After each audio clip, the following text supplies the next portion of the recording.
It's Jujutsu Thursday, the day where we watch people kill each other gleefully and with pretty much no hope. The episode opens with Megumi hiding off in the shadows, taking out random thugs who are a part of Hikari's group. And, bro, I love Panda in this episode in general, but I love how Panda confuses two of the thugs. I love him so much. He's always great when he's in an episode. But they come across goth girlfriend GF Kirara, who immediately realizes Hikari is in danger and calls him immediately, which leads, of course, to the ass whooping of a lifetime. Megumi and Panda attack, but Divine Dog is blown away as she blocks the attack. Kirara is successful in tagging Panda with her ability, as she simply just runs because, well, he can't run that fast anyways. Which brings a nice bit of comedy, which, you know, I think was really needed. The series gets quite serious sometimes, and I think, for the most part, these first 5 episodes were very, very, very, very drab. Very, very dark. And as Megumi sees the mark, they try to reason with Kirara that they aren't on Jujutsu High's side and actually are seeking out their help. Megumi wonders what they did to clash with them, which Panda explains that it's because of the ideology of conservatism, which not gonna lie, I love. It's based on getting in line and following the rules so you get your time in the limelight. Basically, we either become a cog in the machine or we ruin you and kick you out of the club.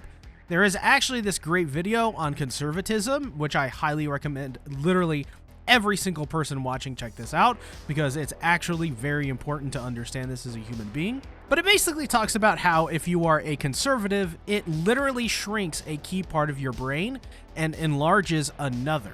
So because I know this information, I think it's safe to say that Kirara and Hikari will be sympathetic to Megumi, Yuji, and Panda and help them all. And I typed that out before we even got to the end of the episode because, well, if you know these things, you know kind of how empathetic people act, I suppose. And it's also just for the fact that they have to, because they're actually just not conservatives and retain their empathy and central brain functions. But you know your boy about to drop a rant later in the video about Nobara. This time, it isn't my fault because Panda uses her as an example here.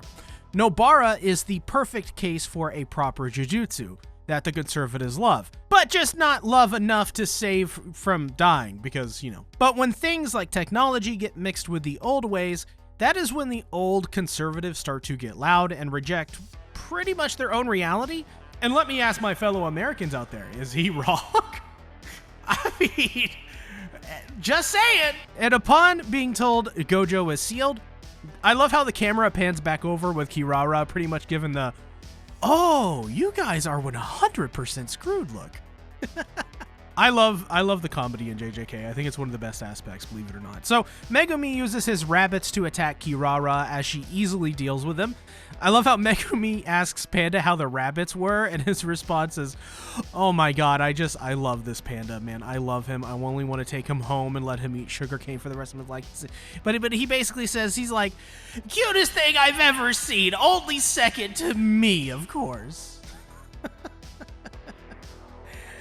Oh, I can't even, I'm just totes.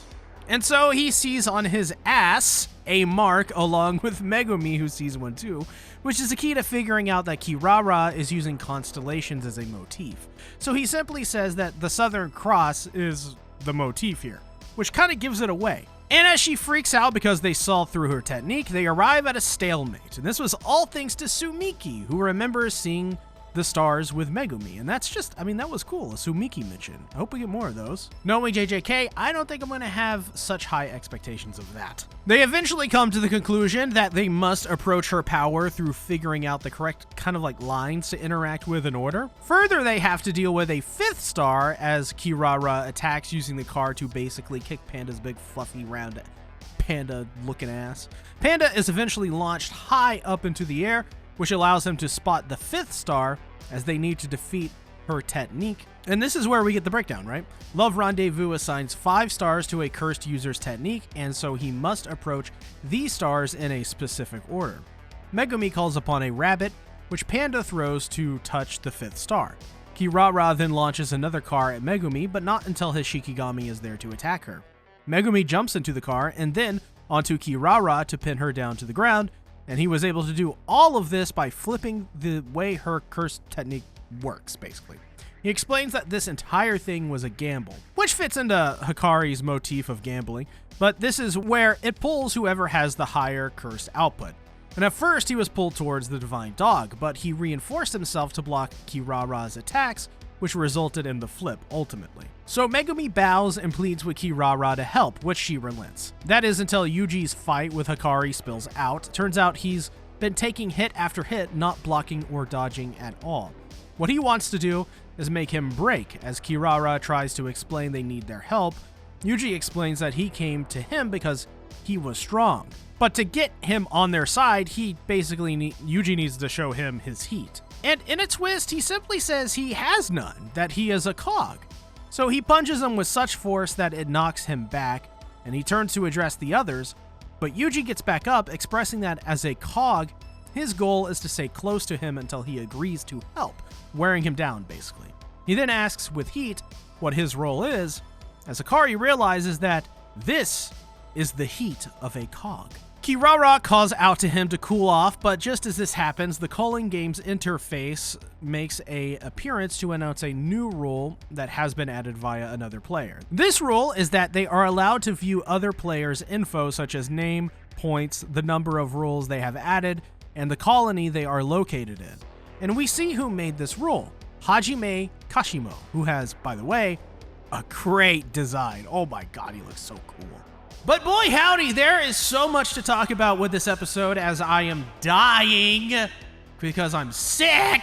Gamer Subs has a limited time Code Vein The Dose collaboration, so if you're on the hype train after all of the amazing reviews for this game and want a little bit more, use code CTactics to get 10% off your order. Every time you do, I get a commission directly to me. Thank you so much for your support. So I first want to mention the fight between Megumi, Panda, and Kirara because it was genuinely the most interesting fight thus far outside of Maki's kickassery. This idea that Love Rendezvous is more or less a game where you have to connect the dots in the correct order to unlock her stranglehold on the fight was just fascinating. Though I do wish we didn't have the plot hole where Megumi and Panda stop and Kirara just sits around and lets them formulate a plan. For how much shit I am given for liking Demon Slayer, and I'm told Jujutsu Kaisen is somehow better than Mid Slayer, this was exactly something they do in Demon Slayer. In fact, this is exactly what they've done in Demon Slayer. I know I'm getting a lot of hate this season for voicing my opinions, but for me it's just like I'm tired of running through mental gymnastics trying to convince myself and appease other people that one is better when it just doesn't even matter in the first place. They're both fantastic anime that deserve respect for what they do well, and of course criticism for what they don't do well. That was the only aspect I didn't like about this fight because it was so glaringly just a gigantic plot hole. And maybe it is just me, but I've noticed that this season of Jujutsu Kaisen, like the writing for fights and in general the story-wise is just, I don't know, it's just not up to the standards of the past season. It's definitely not as good. Like, it's faltered so many steps since the ending of the Shibuya incident arc. I'm starting to notice more and more that Gege's writing is becoming more or less Swiss cheese with the amount of plot holes that would probably make a rat salivate.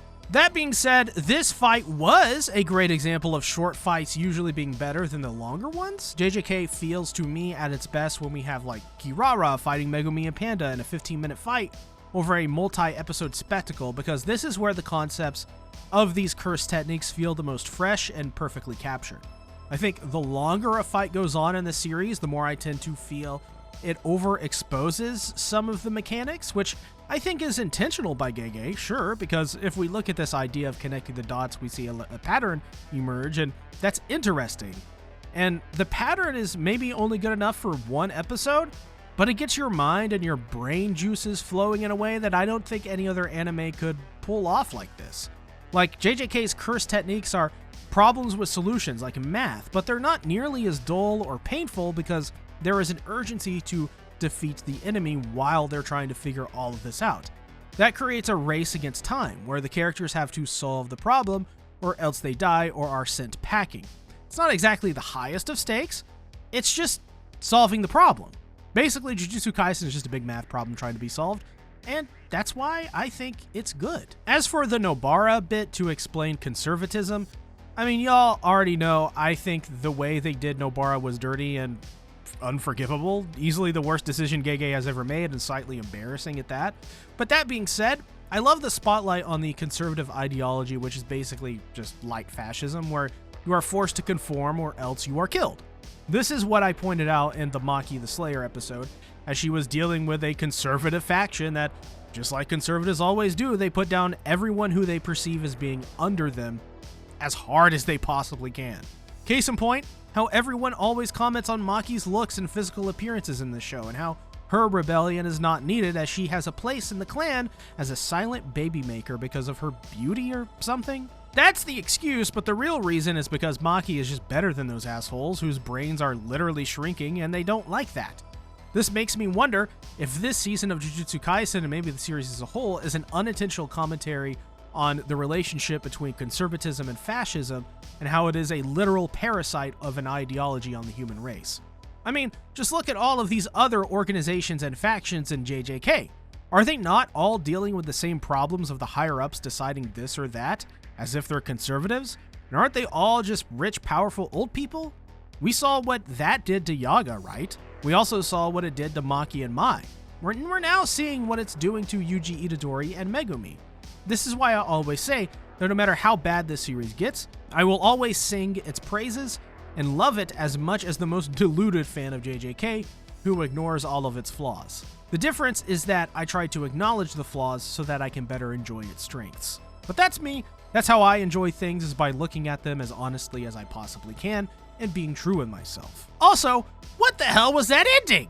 Kashimo already killed one of the contestants and has effectively changed the entire way this game is played by adding that rule. And of course, another alarm goes off. Now, I could see this being used as a crutch for Gege's writing to give him an out, but for the most part, this was brilliant because it means there is an overall sense of cohesion through urgency. Now, instead of wandering somewhat aimlessly trying to hunt down information, now everyone has a general sense of where they need to go. Doesn't mean that they don't still have to find information, but it does make things more simple and less time is taken to get to the good bits, which is the animation and fights. Because let's be honest, we're here for that over pretty much everything else. Especially if you're someone like me who actually pays attention to the story in JJK. But this was awesome. I think this episode was generally pretty good outside of a few plot holes. But I think at this point, this is probably the best we'll be getting from JJK in terms of writing and in terms of just the amount of overall plot holes. I think we've kind of reached its peak, which should be an incident. At least that's what it seems like so far. Commence the hate in the comments and all the insults and all of that. Sorry, David, you have to moderate again this week. Want to check out my other Jujutsu Kaisen content, like my what-if scenarios for Riko Amanai or Nobara Kugisaki surviving? Check them out! Also check out my Chainsaw Man channel while you're at it. Make it a great day or not, the choice is yours.